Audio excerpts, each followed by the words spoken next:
Cool. Okay, so firstly, how surprised were you to be booted off last night? Not surprised at all, but in a good way. Like I think there's rumours that I was over it and didn't want to be there, and that's not true at all. I've always been quite a realist, and if you're not delivering your best, then you need to kind of take the hits, and so I wasn't delivering my best, and so kind of expected that the public would let you know that, so it's all good. Interesting you say that there were rumours around that you didn't want to be there anymore. That's the impression I got from watching. Yeah. Was it just that maybe you were getting a lot of negative feedback from the judges and your reactions to that might have been... Yeah, like the fight was genuinely always there. Like I'm never one to give up on something, especially given such an awesome opportunity like that. Like the fight was always there, but it was getting frustrating stepping on that stage and not delivering what I knew I could. And you would have amazing studio sessions and amazing rehearsals, and then you'd lose something when it came to the performance. And I think I realised that a few weeks in that this forum of performing just wasn't necessarily my personality, myself as a performer. It's not a forum that I'm strong in, and so I realised that it wasn't a failure to admit to yourself that the names and lights and the spotlight and the click track and the red cameras and whatever, the fact that you didn't thrive in that environment wasn't a failure on your part. It was just your personality type and your style as a performer. And I did. It was hard getting out there every week, trying your best to put your best foot forward, and just realizing that it wasn't necessarily your forum to do that in, and it was getting it was frustration, I think. But I was still there till the end, and I still had that fire in me, and I think hopefully I showed a bit of that in the last couple anyway. So what is your style, and what kind of forum would more suit you? I think for starters, song choice is a big thing. I have to believe what I'm singing, and I'm not that type of performer that can switch into a different kind of persona or personality. You're gonna get Steve Broad, and so when I'm singing something that I don't mean, or I don't interpret in a way that I find conviction in, then I'm not going to portray it on the stage very well at all. So I think song choice is first and foremost the biggest thing that we didn't always as a team get right on the show. But for me, it's not those big lights. It's probably more. I'm quite self-depreciating human, so I like to engage in an audience and have that very live feel and that very real feel. And you're entering a forum of performance, which is completely, false in a sense. And so it is banter with an audience, and it is just very relaxed, and it's just singing the songs that I want to sing and singing them with emotion and heart and there's still that performer in me, but it's just in a very interactive kind of way. And I think the show creates a void between that interaction, that genuine interaction between an audience, and so that's what I probably struggle with the most. You're from Invercargill, aren't you? And you're still living there, right? Yep. Yeah. Cool. So you've done performances there. Do you think there's a difference between an audience there and an Auckland one that you would have had at the shows? No, I think it's just a live TV setup. That the audience is there, but you are very aware that you're in a live TV studio and that the camera's red and that it's very different in that sense. So it is. The audience is great, and I loved the audience last night. Monday night audiences were always, you could engage a bit more with the Monday night because there wasn't so much of that pressure. But I think sometimes that live TV thing was always going to shake me a bit. Mel Blatt. Mel Blatt. Let's talk about Blatt. What do you want to know? I want to know everything. I want to know. You had quite interesting banter. You got down on one knee in front of her last night. There are so many rumours. Oh yeah, the rumours started from the get-go, and I think we just you couldn't actually shake them, and I was probably awkward for a start. We kind of did intentionally, I think, stay away from the first start because it was just kind of a bit weird, and you didn't want that. And that wasn't the kind of guy I was anyway, and I didn't know whether she thought that I was starting them, and so it was, for a while it was just weird, and then we as you built the friendship, you just relaxed into a bit more. So Mel's an absolute champion. We didn't always gel as mentor to contestant, but as people, I've got nothing but respect for her, and I had the most fun with her. And I wouldn't, and even given the fact that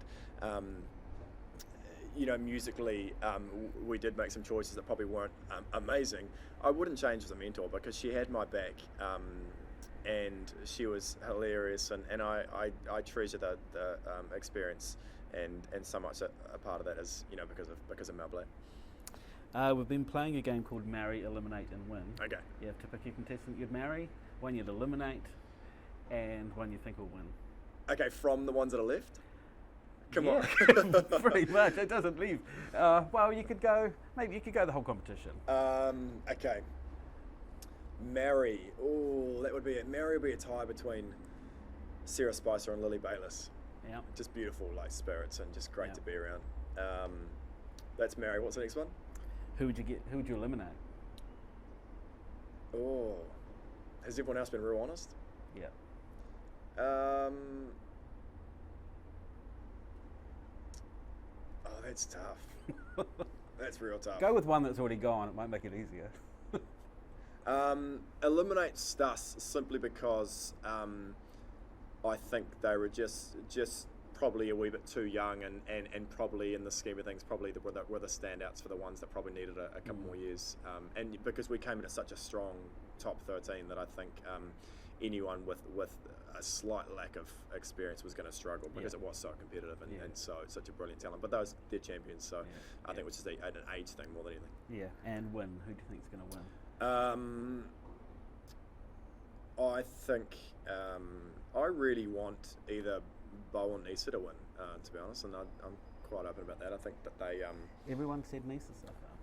yeah, like Bo. I think like both of them. Like Bo, I actually would prefer if Nisa got second, and I've talked openly about that with her as well. I think for there's comparisons that I don't want Nisa to kind of fall under, and I think second place would just allow her a wee bit of freedom, but I think she needs and she wants. Bo for me is just he's just the full package in the sense that he is so unique, so original. He's so Kiwi. The boys that I teach are obsessed with him. He's got such an amazing following and is such a great role model. And to be honest, like who you are behind the camera truly means far more to me than what you do on that stage. And I think he carries himself with incredible integrity and character, and him and Nisa both do it. And with those two, what you see is absolutely what you get, and that's the kind of things I look for, to be honest. And for that reason, I think they are worthy winners in my mind, either of them. What 3 things would you take to a desert island?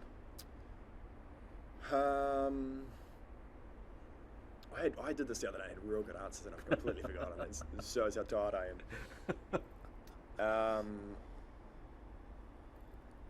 I would take my piano to the desert island. We'll throw on some plugs so you can have them. Okay, so we need power then. Okay, Yeah. so power's good. Power's a given. Yeah. What else would I take? Desert island. So I'm gonna have a cell phone. Yeah. Okay, Yeah. I'll take my cell phone. Yeah. And what would I take? I'll take a good book. Yeah. That's what I'd take. Which would be? It's funny what these competitions do to you. I'd take a good Bible. That's what I'd take. Do you collect anything? Do I collect anything? No, I have a wicked stamp collection that I inherited. Oh, that's cool. From my great uncle, which is like sick. Like has these stamps from countries that don't even exist anymore. Wow. That's So cool. that's pretty choice. But I didn't essentially collect them. I just got handed them. No, I'm not. I'm useless like that. I try to. Yeah. But I've got no kind of typical creative. Like I can't stick to it. Yeah. So no. What Friends. I try and collect friends. Oh yeah. Yeah. You can never have too Yeah. many. Do have too many. Musicians you'd most like to work with? I love. This is probably like an odd one. I mean, like if Dead or Alive. Yeah. So like Michael Jackson, hands down. Oh yeah. Completely. But I have this fascination with this artist called Emily Sandé. I don't know if you know who that is, and I just think I just think she writes incredible lyrics, but just bases them around a very cool production and I just love to kind of spend just some time with her to see just how she does it. Cool. And finally, where can people keep in touch with you and follow you? What are your So my thing, I think, Instagram? yeah. So I don't even know that. I don't even know that whatever they are. It's like it must. I think Instagram, Steve Broad, and Facebook is Steve Broad, and then. But I really want people to get on YouTube. Like this whole journey for me started on YouTube when I got back. I took lots of time off singing and was just over, and then over the last couple of years I kind of found myself back on that piano. And I'm not an amazing pianist by any means, and I'd hate to be perceived as this amazing pianist. I'm not. I just love being on it. And so YouTube was really where those first songs kind of came from, taking a song that was by a female artist or was unexpected and putting it on the piano and just enjoying it. So that's where those mirrors and those dancing on my own and those ghosts, that's where those songs came from, and those were by far my favourite songs to do on the show, and also the ones that I had the most creative control over. And I think they probably work the best in the scheme of things. And I think so YouTube, I think, is like Stephen James Broad. So get on there, and that gives hopefully people a real sense of just what I really enjoy doing and when I'm at home and just kicking around. So I'm so excited about getting home and chucking something else up there, which is kind of me, you know. I mean, I feel like that was lost in the process a wee bit, and so I'm so looking forward to kind of taking a bit of control back and doing your thing, and engaging back on that level that I really enjoy being on. So and then what else is there? Twitter. Yeah. Blatt made me get a Twitter. She said, "Get a Twitter, get a Twitter, get a Twitter." So I'm on there somewhere. Somewhere. Yeah, but just like that's the best thing about this whole process, is engaging with the fans, and they've given me the confidence to go, you know what, this has been such a great platform.